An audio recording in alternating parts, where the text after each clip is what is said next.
know that sounds kind of funny. How do you have a baby? Same way anybody else does. We have, I guess, officially had a baby. I'll speak on this because I was the one going to the doctor's appointments. Otherwise, if you don't have good communication, the other person won't know. Yeah, you want to make that transition as smooth as you can.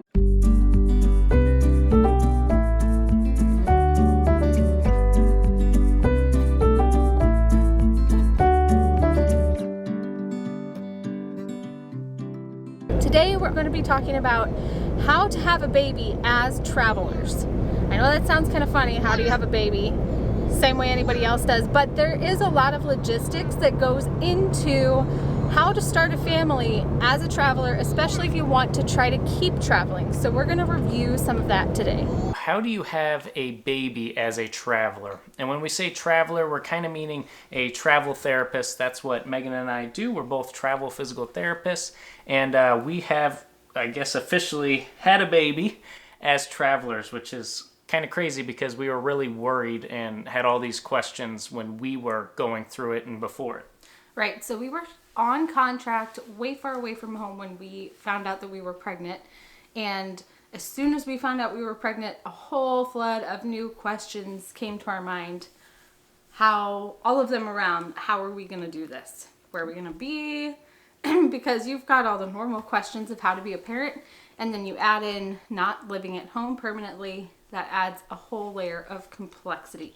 So we have 3 suggestions to kind of overarch to start your decision making with, and then we can go into some more details. The first option as a traveler is just taking a longer contract. And so kind of planning out, where would I like to have the baby, and going ahead and taking a longer contract up to a year there is kind of what we feel comfortable with.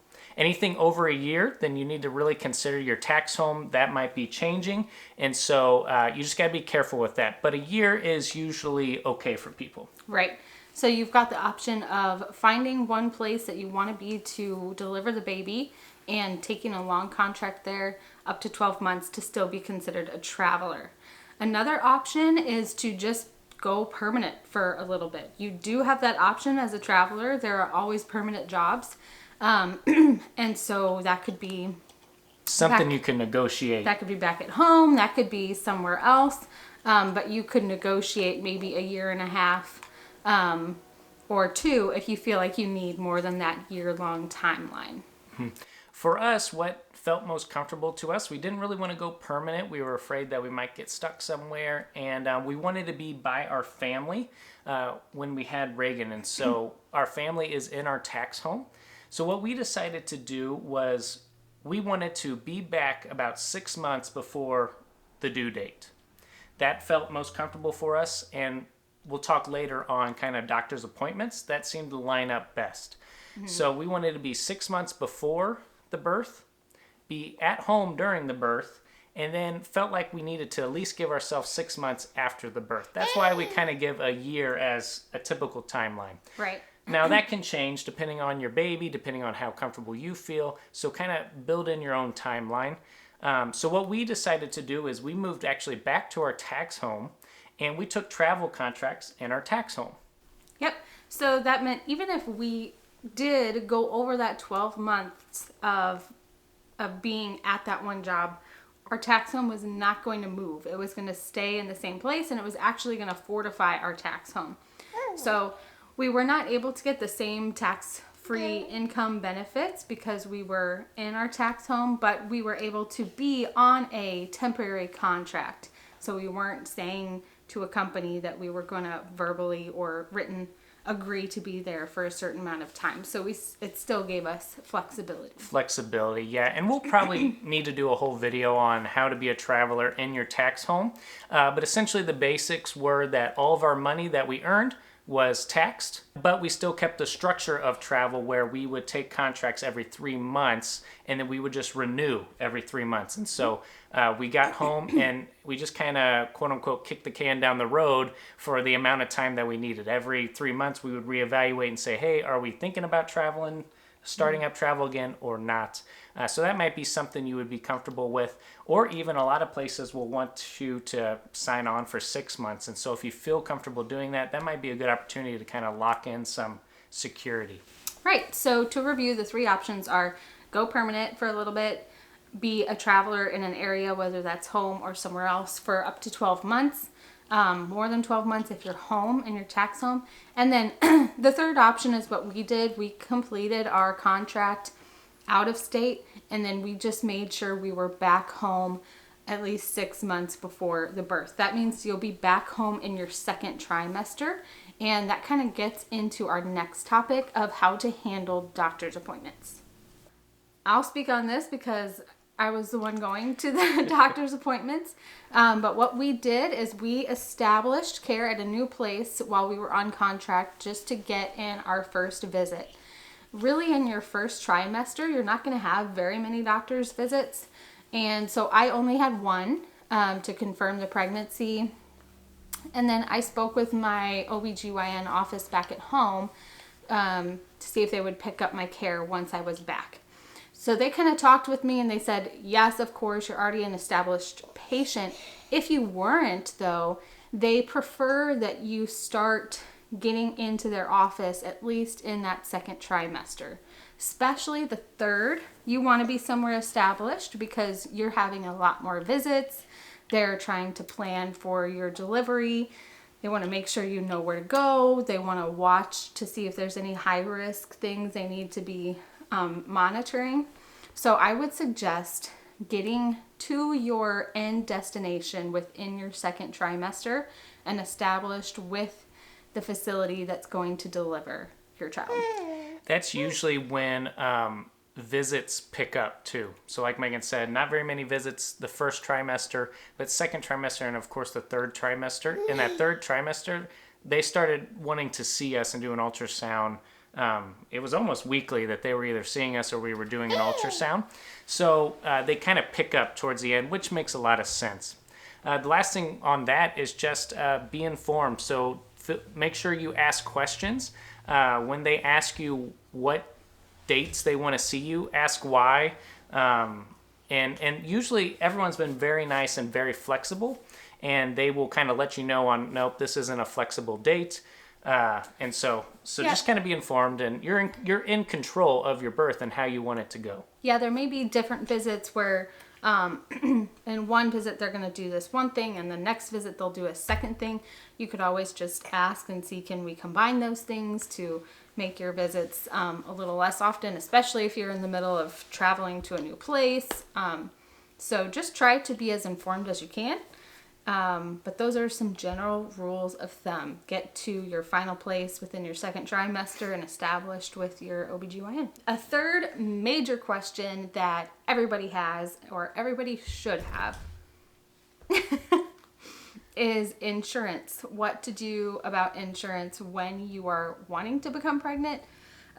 It's a really good thing to think about even before you are pregnant. Yeah, so definitely before. As a traveler, you can take insurance through your travel company, but that means if you are switching travel companies, your insurance may also be switching with every contract. And that's a problem if you want to have a family. The thing is, most insurance companies consider pregnancy a pre-existing condition. If you are not on your insurance plan, sometimes it's 2 months, sometimes it's 3. I'm sure each company is different. It could go up to 6 months. If you are not on your insurance plan, let's say for up to 3 months before you get pregnant, then a lot of times they will deny coverage of the pregnancy. So you need to make sure you are on a plan for at least 3 months. I would look specifically at the plan that you were on to see what their rule is before you're pregnant if you want to be covered.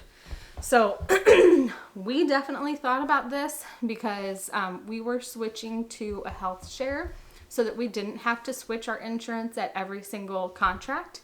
And we made sure we had been members on that health share for the allotted amount of time before we got pregnant so that it would be covered. And that's a really important thing to look into. We do have a video on your different insurance options as a traveler, so you can go back and listen to that one if you want to know what your options are for coverage.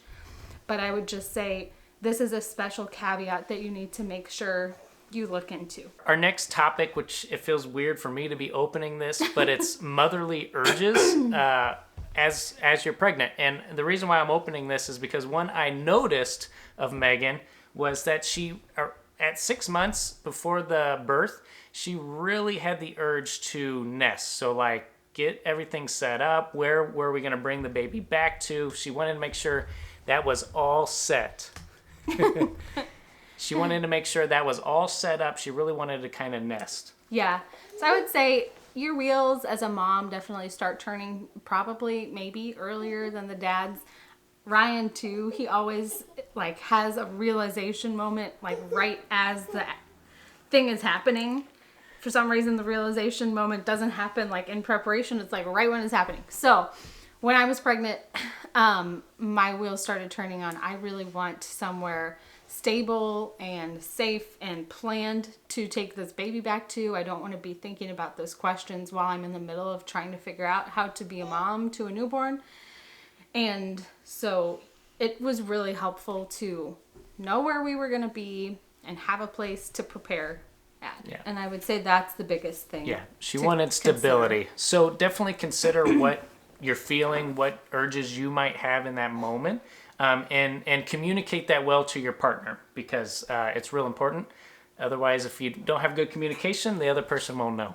Yeah, you want to make that transition as smooth as you can. And then some of our closing advice. We received some of this advice from our family and friends, and then some of this advice we're just giving to you that we've learned through our minimal experience. And so the big advice that we always got was that children add to your life, they don't take away from your life. Reagan has added so much joy to our lives.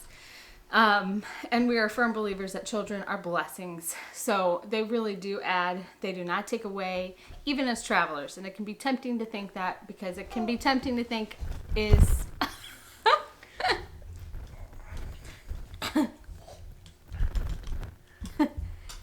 It can be tempting to think, like, is travel over? I think that's a big question everyone asks when they're thinking about having a child. Or maybe when they find out that they're pregnant, is travel therapy over? And really, I think our answer to that is we don't know. What we do know is that children are really adaptable. You can kind of bring them along with the lifestyle that you want, all while considering the needs of the child. And each kid's going to be different. They're going to have different needs.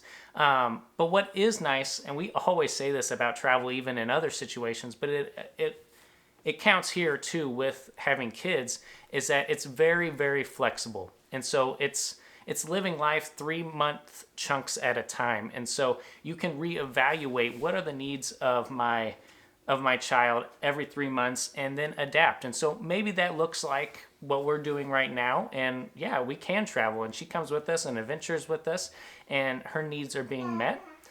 It might look like, we need to slow down for a little bit. We need to move back home for a short period of time before we reconsider. And so that's one thing we really love about travel, is just the flexibility. Mm-hmm. Yep. So right now our plan as a family is traveling half the year, being home half the year.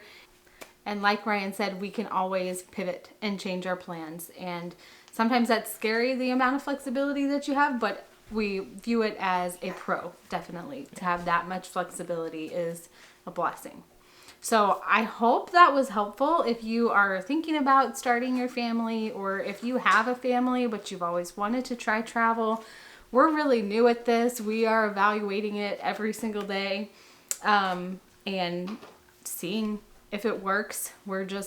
You guys are just coming along with us, and we're trying to offer anything that could be helpful. Yeah. So, and if you have any other questions, make sure you leave us a comment below what those questions are that you might have regarding travel therapy or traveling as a family specifically. We'd love to answer kind of whatever we do through our experience.